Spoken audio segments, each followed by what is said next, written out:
সে কথা শুনে ভগবান কৃষ্ণ বললেন, হে রাজন, এই পুরাণ কথা একাগ্র চিত্তে শ্রবণ করো। একাগ্র চিত্ত মানে মনোযোগ সহকারে ধ্যান দিয়ে। এক সময় মহারাজ দিলীপ গুরুদেব মহর্ষি বশিষ্ঠজিকে চৈত্র শুক্লপক্ষে একাদশের নাম ও ব্রতবিধি জিজ্ঞাসা করলে মহর্ষি তদুত্তরে বলিয়াছিলেন। দিলীপ মহারাজ ইনি আমাদের যে গঙ্গাকে যে এনেছেন ভগীরথ মহারাজের পূর্বজ, তাই হবে না? দিলীপ মহারাজের যে কুলগুরু, এই বংশকেই এটাই বংশিত রূপান্তরিত হয়ে রঘুবংশ হয়েছে। দিলীপ মহারাজ, তারপর সগর মহারাজ, তারপর অসামঞ্জস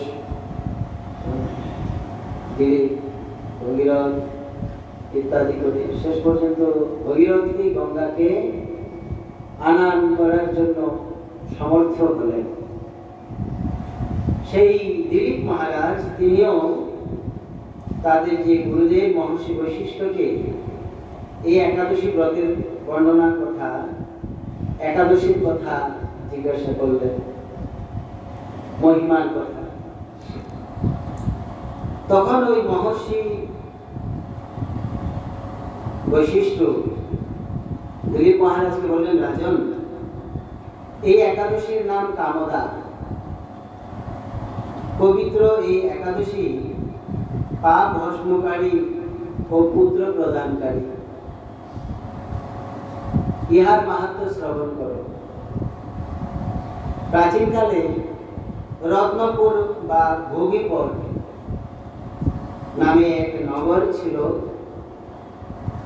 ওই নগরে মহা ঐশ্বর্যশালী পুণ্ডরিক নামে এক রাজা গন্ধর্ব।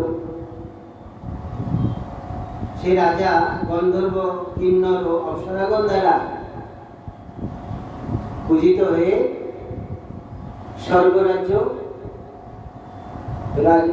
সেই রাজ্য রাজত্ব করতে লাগলেন। রত্নপুর রাজ্য তথায় ললিতা নামী এক শ্রেষ্ঠ অপ্সরা ও ললিত নামক এক গন্ধর্ব পতিপত্নী রূপে বাস করিত। উভয়ে প্রণয় মুগ্ধ হয়ে তাদের ধান ধন্যাদি বহু বৈভব সম্পন্ন নিজ গৃহে সর্বদা ক্রীড়ারত থাকত। ললিতার হৃদয়ে পতির প্রতি প্রীতি এবং ললিতের হৃদয়ে পত্নীর প্রতি প্রীতি, দাম্পত্য জীবনে যে একটা পরস্পরের প্রতি প্রীতি হয়, এখানে সেটা এত ঘনিষ্ঠ ছিল যে উভয়ে ক্ষণকাল অদর্শনও সহ্য করতে পারত না। সাংসারিক জীবনে, দাম্পত্য জীবনে স্বাভাবিক একটা প্রীতি তো অবশ্যই দরকার, নয়তো পরিবার পরিচালনা হবে না। সেটাই দাম্পত্য জীবন করেছে। পত্নীর প্রতি পতির কর্তব্য রক্ষণাবেক্ষণ, তাকে সুরক্ষিত রাখা, তাকে ভরণ পোষণ দেওয়া, তাকে রক্ষা করা সর্বতোভাবে, এটা পতির কর্তব্য। পত্নীর কর্তব্য কি? শারীরিক, মানসিক এবং বাহ্যিক সর্বতোভাবে পতিদেবের সেবায় নিয়োজিত থাকা, পতির খুশি, এটি দাম্পত্য জীবন। এবং এটা হলো ধর্মের কথা। এক অপরের প্রতি বিশ্বাস, মান্যতা রাখা, এটা স্বাভাবিক। কিন্তু অত্যাধিক যদি মোহ হয়, তাহলে সেখানে কিন্তু কলহ বাঁধতে পারে। অত্যাধিক, চাই পতি হোক চাই পত্নী হোক, ধর্মীয় কর্তব্য পরায়ণ বোধে পতি পত্নীর প্রতি যে কর্তব্য, পত্নীর প্রতি পতির যে কর্তব্য, উভয়ের প্রতি সেটা স্বাভাবিক কর্তব্য। যখন অত্যাধিক প্রীতি থাকবে, অত্যাধিক প্রীতি থাকুক, মোহ, অত্যাধিক মোহ থাকবে, সেটা কিন্তু বলেছেন অনেক সময় সেটাতে কলহ বিবাদ আদি জড়তে পারে কিংবা সূত্রপাত হতে পারে। এবং প্রত্যেক ব্যক্তির জীবনে চাই গৃহস্থ হোক চাই ত্যাগী হোক, প্রত্যেক ব্যক্তির জীবনে কর্তব্য বোধে যতটা সম্ভব কর্তব্য পালন করা, প্রীতিপূর্বক স্নেহপূর্বক কিংবা সেই ব্যক্তির প্রতি কর্তব্যপূর্বক। সেখানে মানবতা হতে পারে, মনুষ্যত্ব যাকে আমরা বলি, আর কর্তব্য তো রয়েছে প্রীতি স্নেহ। কিন্তু যখন মোহ থাকে, অত্যাধিক মোহ, সেটা কিন্তু আবার আমাদের আসলে এই সাংসারিক জীবনে যে কর্তব্য কর্ম পারিবারিক জীবনে আমাদের করতে হয়, সেগুলো কর্তব্য করায় নেই, করণীয় কর্তব্য বোধে। কিন্তু যখনই অত্যাধিক মোহ হবে, তাহলে কিন্তু মূল পথ থেকে আমরা সরে যাব। আনুষঙ্গিক ভাবে কর্তব্য করার বোধে পারিবারিক জীবনে সাংসারিক জীবনে যেটা করার, সেটা মানব জীবনে আমাদের করার, সেটা অবশ্যই করবো, সেটা স্বাভাবিক। কিন্তু যখন ওই আনুষঙ্গিক কাজটা করতে গিয়ে ওটার প্রতি মোহ হবে, তাহলে যে গৌণ মুখ্য কাজ, সেটাতে কিন্তু আমাদের বিঘ্ন হবে। মুখ্য কাজটা কি? ভগবানের সেবা কিংবা কৃষ্ণ ভজিবার করে সংসারে আইব, এটা আমাদের মুখ্য কাজ। এই মুখ্য কাজটা করার জন্যই গৌণরূপে আনুষঙ্গিক কর্তব্য কাজগুলো করতে হয়। বোঝা গেল? গৌণরূপে আনুষঙ্গিক পারিবারিক সাংসারিক যে কাজগুলো, এগুলো গৌণরূপে করতে হয়। গৌণ মানে হ্যাঁ, এসেছি এই জগতে কৃষ্ণ ভজন করার জন্য, কিন্তু একটা পরিস্থিতিতে পড়ে গেছি বলে সেই পরিস্থিতিটাকেও নিভাতে হবে, সেটাকেও পালন করতে হবে, সেটাকেও দেখতে হবে। এই কর্তব্য করেন বোধ। কিন্তু সেখানে অত্যাধিক মোহ হলে, তো এই ক্ষেত্রে ভক্তিবিনোদ ঠাকুর মহাশয় কি বললেন? কৃষ্ণ পদ হইতে পড়ে দূরে, কৃষ্ণ পাদ পদ্ম থেকে দূরে ছিটকিয়ে পড়ে যাওয়ার সম্ভাবনা আছে। এই কথা বললেন। ভক্তিবিনোদ ঠাকুরের একটা কীর্তন আছে, ওই কীর্তনটা হলো শোক সাধন কীর্তন। ভক্তিবিনোদ ঠাকুরের কবিতায় রয়েছে শোক সাধন কীর্তন। কার প্রসঙ্গে করা আছে জানা আছে? শোক সাধন, শোক সাধন, এটা হলো শ্রীবাস পণ্ডিতের যে পুত্র বিয়োগ হয়েছে, সেই প্রসঙ্গে সেই লীলায় ভক্তিবিনোদ ঠাকুর মহাশয় বিশাল একটা কীর্তন মানে ক্রমে ক্রমে লিখেছে। সেটা প্রায় ৮-১০টা কীর্তন আছে। সেই কীর্তনের নাম দিয়েছেন শোক সাধন। যেই কীর্তনের এক একটা শব্দ, এক একটা লাইন, এক একটা কবিতা আমরা পড়ি, অনুভব করি, তাহলে আমাদের শোক সাধন হবে, শোক সান্ত্বনা হবে, শোক দূরে যাবে, শোক থাকবে না। শোকটা এমন একটা জিনিস যেটা ব্যক্তিকে উন্নতির পথে নিতে দেয় না, উন্নত স্তরে নিতে যেতে দেয় না। শোকটা কি? আগুন দুই প্রকার, একটা আগুন ধাউ ধাউ করে জ্বলছে, আর আরেকটা অগ্নি তুষের আলো ধীরে ধীরে জ্বলছে। কোথায় গিয়ে সেটা প্রবেশ করেছে দেখা যাচ্ছে না। তুষের আনল, শোকটা তুষের আনলের মতো শোক, ভেতরে শোক ঢুকেছে, বা শোকে শোক, অনেকে বলে না শোকে শোকে গেল। শোকে শোকে আমাদের পরমায়ু অনেক কমে যায়, মানসিক যে একটা চেতনা, মানসিক উৎসাহ সেটা কমে যায়, পরমায়ু তো কমেই যায়, শারীরিক সামর্থ্য কমে যায়। শোক এমন বস্তু, শোক এবং মানসিক চিন্তাও এমন একটা বিকৃত চিন্তা। বলে না সকল রোগের ওষুধ আছে, মানসিক রোগের ওষুধ কিছুক্ষণ ডাক্তার দিয়ে তাকে সান্ত্বনা করে রাখবে, কিন্তু মন থেকে চিন্তাটা তো আমাকে সরাতে হবে। বিকৃত চিন্তাটা, প্রয়োজনের অতিরিক্ত যে চিন্তা, সেটা আমাকেই সরাতে হবে। এসে যায়, অনেকের এসে যায়, মনে এসে যায় চিন্তা। একটা ঘটনা ঘটলো আমার সাথে, ওটার কোনো প্রয়োজন নেই, কিন্তু এসে যায়, আমার টেনশন আমার হচ্ছে, চিন্তাটা আমার হচ্ছে, কোনো লেনদেন নেই। এতে কি হয়? মানসিকতা নষ্ট হয়, পরমায়ু হানি হয়। এই জন্য ভক্তিবিনোদ ঠাকুর শরণাগতিতে বলেছেন, শরণাগতির দ্বারা সকল চিন্তা দূরে যায়। কিন্তু শরণাগতিটা কোন স্তরে, শরণাগতি কাকে বলে, কোন স্থিতির মানসিকতা হলে সে শরণাগত ভক্ত বলে জানা যায়। দুঃখ দূরে গেল, চিন্তা না রহিল, চৌদিকে আনন্দ দেখি।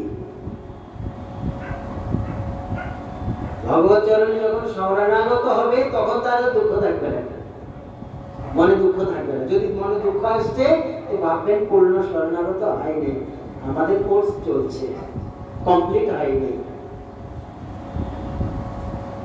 দুঃখ দূরে গেল, প্রথমত দুঃখ দূরে গেল, দুঃখ দূরে চলে যাবে। দ্বিতীয় হ্যাঁ, চিন্তা না রইল, টেনশন ফ্রি হয়ে যাবে, টেনশন থাকবে না। ভগবত পাদ পূর্ণ শরণাগতির ফলে প্রথম দুঃখ দূরে থেকে দূরে যাবে, দ্বিতীয়ত চিন্তা থাকবে না, কোনো চিন্তা থাকবে না। যখন যেটা হওয়ার হয়ে যাচ্ছে, আমিও জানি যখন যেটা হওয়ার হয়ে যাবে, কিন্তু মাথায় ঢুকবে না সেটা নিয়ে টেনশন করার কোনো কথা নেই। কাজ করছে সবই, কর্ম কর্তব্য পরায়ণেতে। প্রথম দুঃখ দূরে গেল, চিন্তা না রইল। তো দুঃখ দূরে যাবে, চিন্তা থাকবে না, তারপরেই তো চৌদিকে আনন্দ দেখি। অনুভবটা তো হৃদয়ে করতে হবে, বাইরে যদি লটর পটর করি কোনো কাজ হবে না। এই জন্য অনুভূতি যদি ভেতরে না হয়, তো বাইরে যদি আমরা আনন্দের একটা নাটক দেখাই, সুখের একটা নাটক দেখাই, তো 2 দিন পর দেখবে সেটা রূপান্তরিত হয়ে যায়, রূপান্তর হয়ে যায়। সেবক সেব্যের সেবা করছে, যদি সেটা হৃদয় থেকে না হয়, হৃদয়ে আনন্দ পাচ্ছে না, সেবা করছে এই জন্য, সেবা করলে উনি প্রসন্ন হবে বলে আমার একটা প্রাধান্য বাড়বে, কিন্তু হৃদয় থেকে হচ্ছে না, সেবার আনন্দটা সে প্রাপ্ত করছে না। বাইরে দেখাচ্ছে আনন্দ, খুব ভালো লাগছে, অমুক মহারাজ সেবা করছি, অমুক ব্যক্তি সেবা করছি, সেব্যের। 2 দিন পর দেখা যাবে ওই সেব্য, যে সেবকের যে সেব্যভাব, সেটা স্থানান্তর হয়ে যায়। এই সেব্য থেকে অন্য সেব্যতে সেবাটা চলে যায়। সেবাটা এই সেব্যের প্রতি গাঢ় থাকে না, পরিবর্তন হয়ে যায়। কারণ সেবার সুখ যে সেটা অনুভব হয় নাই। যদি বলে না মন দিয়ে তো করছে, বলে না, সেটা মধ্যে ওই নিজের প্রাধান্য বিস্তার, প্রাধান্য লাভ, এই জন্য এসব মহাজনদের টিকাতে সুন্দরভাবে ব্যাখ্যা দিয়ে বলেছেন। তো সেখানে সেবার যে আচরণ আছে, সেবার আচরণ, সেবা করে আচরণ করছে। তো সেখানে ভক্তিবিনোদ ঠাকুরের ভাষায় কি বলছে জানেন? প্রতিষ্ঠা লাগিয়া সাধ্য আচরণ। প্রতিষ্ঠা লাগিয়া সাধ্য আচরণ মানে সঠতাপূর্বক আচরণ, কপটতাপূর্বক আচরণ। কেন? আমি এটা না করলে প্রাধান্য বিস্তার করতে পারবো না, আমার প্রাধান্যতা হলো না, এই জন্যই প্রতিষ্ঠার জন্য আমি এটা একটা আচরণ করলাম। কিন্তু আমার হৃদয় থেকে যে আমার ভক্তি অনুভবে, কর্তব্য বোধে, কিংবা আমার করণীয়, আমার এটাই কাজ, এটাই আমার ভজন, এটাই সেবা, এই ভাব নাই। আর এই ভাবটা প্রকাশ হবে কোথায়? এই ভাবটা প্রকাশ হবে কোথায়? শ্রবণ কীর্তন জলে করই সেচন। শ্রবণ কীর্তন যদি না থাকে তাহলে ওই সেবাতে ভাব কোনোদিন আসবে না। শুধু রূপান্তর হবে, স্থানান্তর হবে, দেহান্তর হবে ওই সেবায়। গোবিন্দ দাস তিনি ঈশ্বর পরিবারের শিষ্য। ঈশ্বর পরিবার আদেশ করেছে, গোবিন্দ তুমি যদি আমাকে প্রসন্ন করতে চাও তাহলে শ্রীকৃষ্ণ চৈতন্য দেবের সেবা করো। বাস গুরুদেবের আদেশ এটা ধারণ করে লেগে পড়েছে,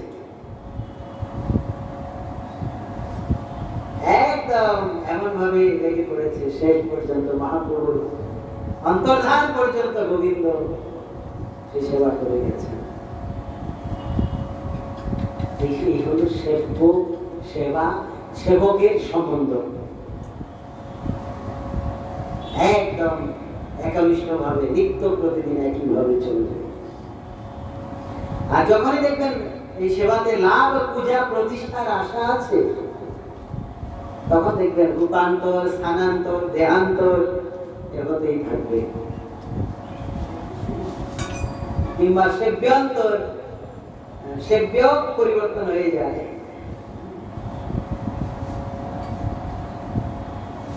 বৃন্দাবন বিহারী লাল কি জয়। এই জন্য বলা হচ্ছে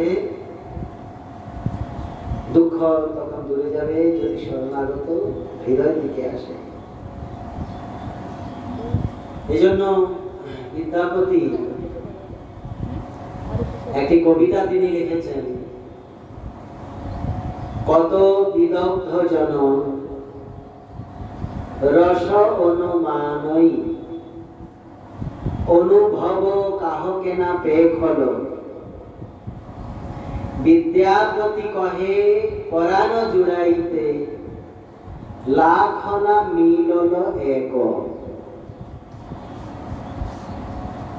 বিদগ্ধজন মানে পণ্ডিত যারা, যাদের পাণ্ডিত্য রয়েছে, কিংবা রসতত্ত্ব বিচারে যারা নিপুণ, তারা রস অনুমান করে লিখেছে।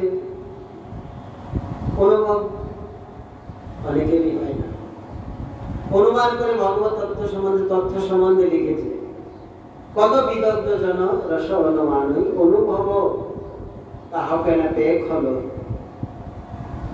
অনুভব মানে হৃদয়ের হৃদয়ঙ্গম, কাহকে না পেয়ে খল, হৃদয়ঙ্গম অনেকে করতে পারে নাই। বিদ্যাপতি বলছে প্রাণ জুড়ানোর জন্য লাখের মধ্যে একজন কেউ পাওয়া যায় না, সব বহিরঙ্গাই চলছে হই হই রই। আসলে ভাব রাজ্যের বিষয়ে লাখনা মিলল এক, একজনকেও লাখের মধ্যে পাওয়া যায় না।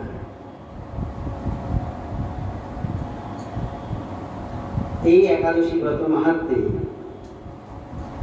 বর্ণনা করছেন, ললিতা হৃদয়ে প্রীতি পতিপ্রীতি ললিতের হৃদয়ে পত্নীপ্রীতি এত দৃঢ় ঘনিষ্ঠ ছিল যে উভয়ের ক্ষণকাল অদর্শন সহ্য করিতে পারিত না।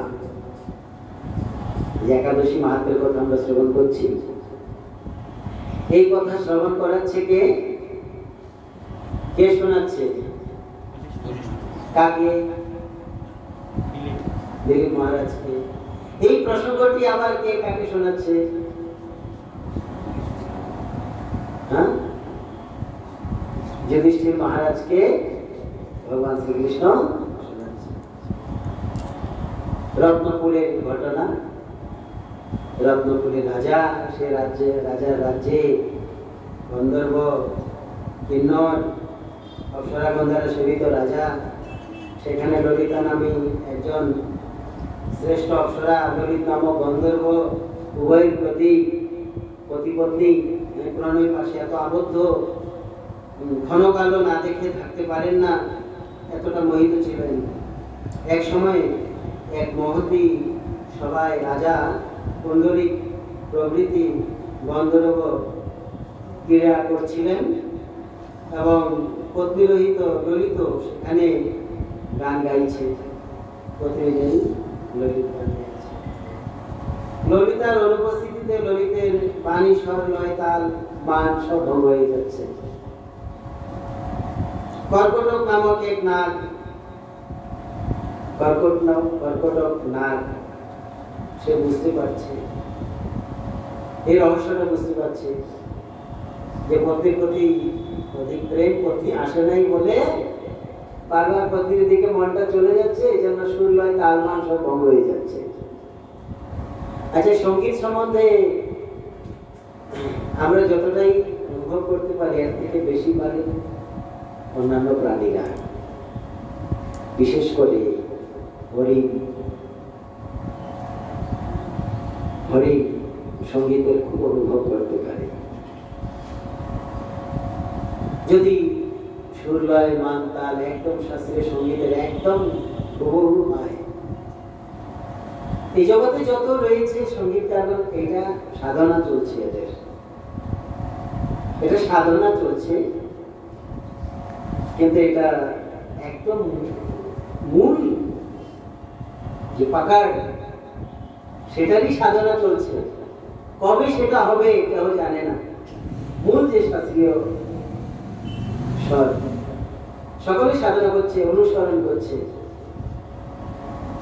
মূল রূপে যদি সেটা সঙ্গীতটা গীত হয়, তখন কিন্তু দেখবেন ওই হরিণ, ময়ূর এরা আকৃষ্ট হয়। এদের সঙ্গীত শ্রবণ শক্তি বেশি, সুর সম্বন্ধে এদের অনুভূতি বেশি। এমন রয়েছে কোন গাছের তলায় যদি সুন্দর শাস্ত্রীয় সঙ্গীত গাওয়া হয়, সেই গাছ বড় হতে বেশি দিন লাগে না, খুব তাড়াতাড়ি বড় হয়ে যায়। পরম বিজ্ঞানের কথা এই প্রকার।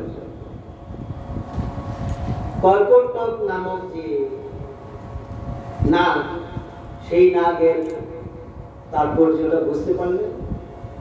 সে সব কথা মহারাজ যে পুণ্ডরিক ওই বেটাকে বলে দিয়েছে, জানেন আপনার এখানে কীর্তন গান গাইছে, ব্যক্তির পত্নী আসে নাই বলে পত্নীর প্রতি মন্দির দেখুন সুর, লয়, তাল, মান সব ভঙ্গ করছে।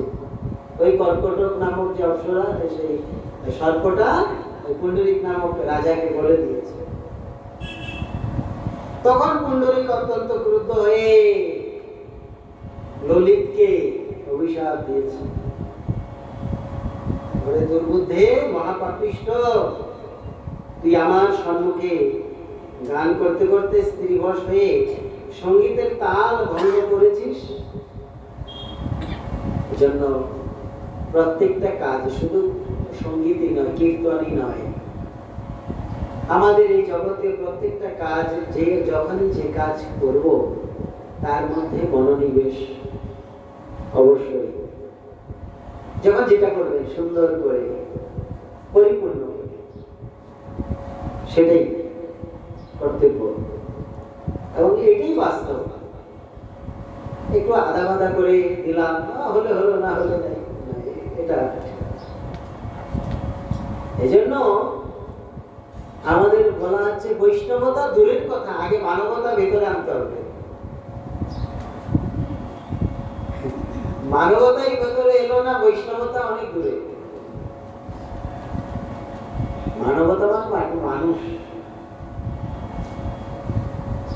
পশু পাখিরা তাদের কর্মক্ষমতা নেই,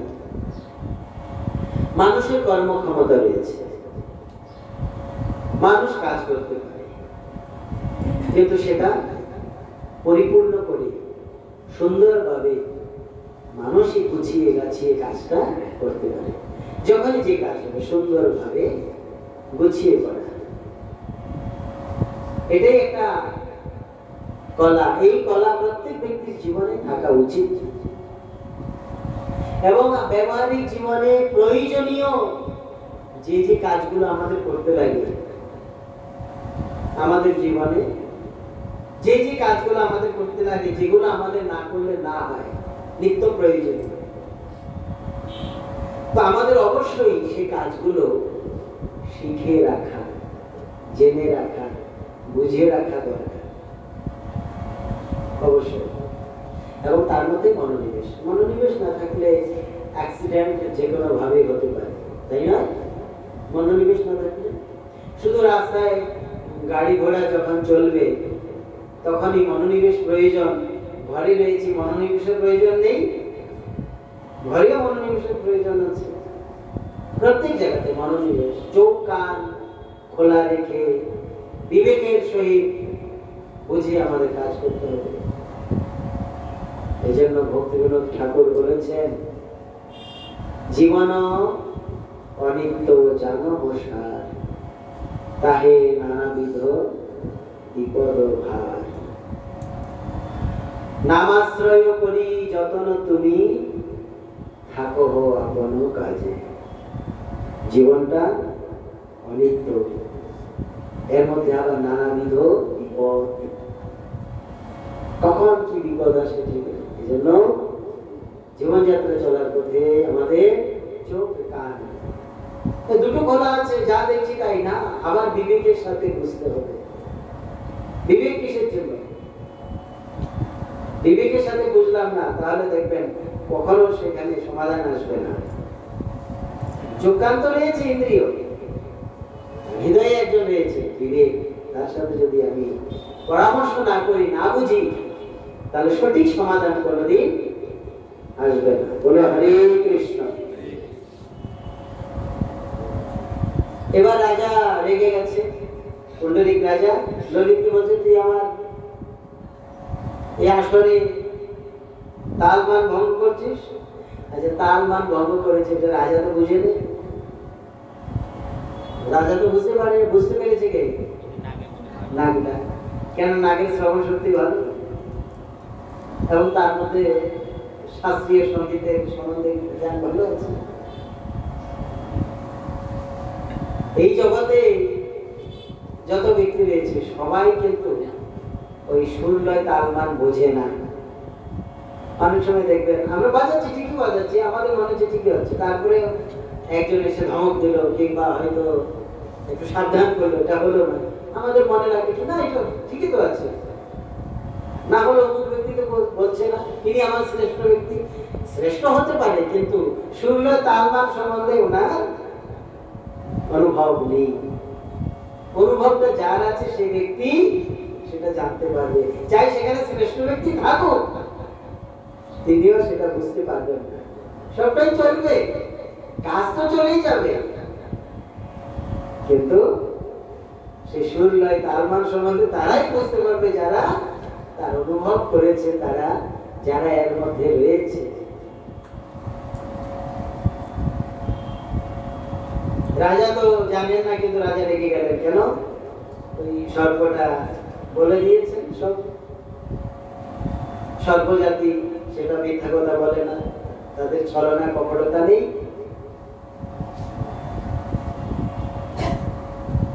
সঙ্গীতের তাল ভঙ্গ করেছিস, সুতরাং তুই কাঁচা মাংস ও মনুষ্য খাদক হয়ে যায়, মানে রাক্ষস হয়ে যায়, রাক্ষসে জন্ম। হে রাজেন্দ্র, পুণ্ডরীকের বচনে ললিত তখনই রাক্ষস স্বরূপ প্রাপ্ত হল। ললিতা আপন পতির এইরূপ অভাবনীয় ভয়ঙ্কর আকৃতি দেখে অত্যন্ত ব্যথিত হলো, ব্যথা পেয়েছে। দেখতে দেখতে রাক্ষসের মতো বিকৃত চেহারা, বিবর্ষ ভয়ানক চেহারা হয়ে গেছে। তখন তিনি খুব দুঃখ পেয়েছে। ললিতা মনে হলো, ভাবছে আমি কি করি, কোথায় যাই, এই চিন্তায় তার দিন এবং রাত্রি অত্যন্ত দুঃখে কাটতে লাগলো। সে লজ্জা ত্যাগ করে স্বামীর সাথে সেও বনে চলে গেছে। স্বামী রাত্রি হয়ে গেছে। এখানে দাম্পত্য জীবনে একটা তো প্রীতি আছে, হয়তো স্বামীর সাথে যাবে কেন, কিন্তু মোহ থাকার জন্য এটাই তো ব্যতিক্রম হয়ে গেছে। অত্যাধিক মোহ, প্রীতি তো স্বাভাবিক। যেতে যেতে সেখানে ওই বিন্দ পর্বতের উপরে চলে গেছে। বিন্দ পর্বতের উপরে শিখর দেশে শৃঙ্গী নামক এক মণির পরম পবিত্র আশ্রম দেখতে পেলেন।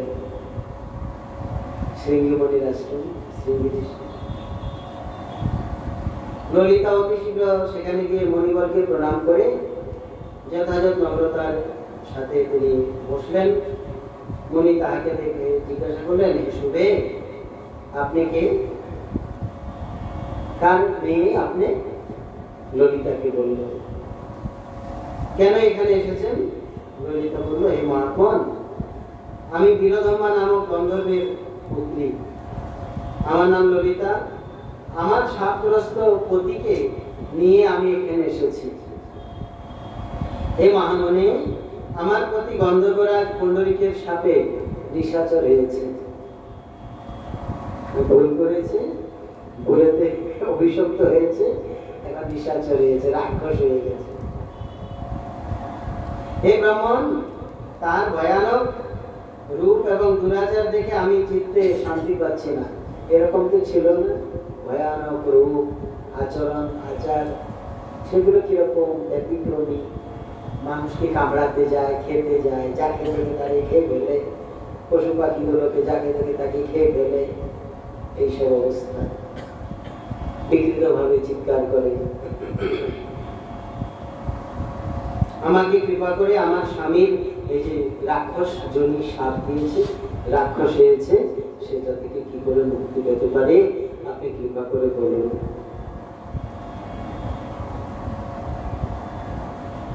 হে বিপ্রেন্দ্র, যাহাতে তার পিচাসত্ব দূর হয়ে যায়, এমন কিছু উপদেশ দিন আপনি। ললিতার এই কাতর কথা, কাতরের সহিত বলছে তো, কষ্টের সহিত। মুনি শ্রবণ করে বললেন, কোন মুনি? সিংহমণি। বললেন, হে গন্ধর্ব কন্যে, এই সময় সামনে চৈত্র মাসের শুক্লপক্ষের একাদশী আসছে। এর নাম কামদা একাদশী। এই একাদশী ব্রত পালনের ফলস্বরূপে মানুষের সকল কামনা পূর্ণ হয়ে যায়। এবং হে ভদ্রে, আমার উপদেশ অনুসারে তুমি এই ব্রত পালন করে ব্রতের সকল পুণ্য পতিকে প্রদান করো। ব্রতটা করে তোমার পতিকে দিয়ে দাও। মনে মনে সংকল্প করে এই ব্রতের ফল পতিকে দিয়ে দাও।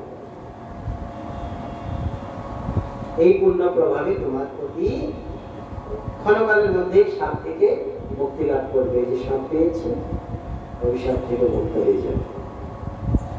হে রাজন, মুনিবরের ওই বাক্য শ্রবণে ললিতা হর্ষোৎফুল্ল চিত্তে আনন্দিত হয়ে সে একাদশী ব্রত পালন করলেন।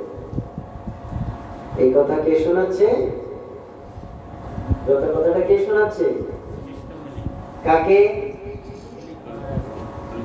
দিলীপ মহারাজকে মহর্ষি বৈশিষ্ট্য বললেন। যে যখন ওই ললিতা এই ব্রত মহিমা শ্রবণ করে ব্রতটি পালন করলেন, দ্বাদশী দিন ব্রাহ্মণ বৈষ্ণব শ্রী ভগবান বাসুদেবের সম্মুখে সামনে বসে ললিতা বলছেন, আমার পতির সাপ মুক্তির জন্য আমি কামাদে একাদশী ব্রত পালন করেছি। তার পুণ্যপ্রভাবে আমার স্বামীর পিতাসত্ব দূর হয়ে যাক, এই কথা ললিতা বললেন ভগবান বিষ্ণুর সম্মুখে। সেই সময় রাক্ষসজনিগত ললিত কথায় উপস্থিত ছিল, পতি ছিল সেখানে উপস্থিত। ললিতার বচনে তৎক্ষণাৎ সে সাপ রহিত হয়ে সুন্দর দিব্য দেহ ধারণ করলেন। বলে একাদশী দেবী কি হরিবাসর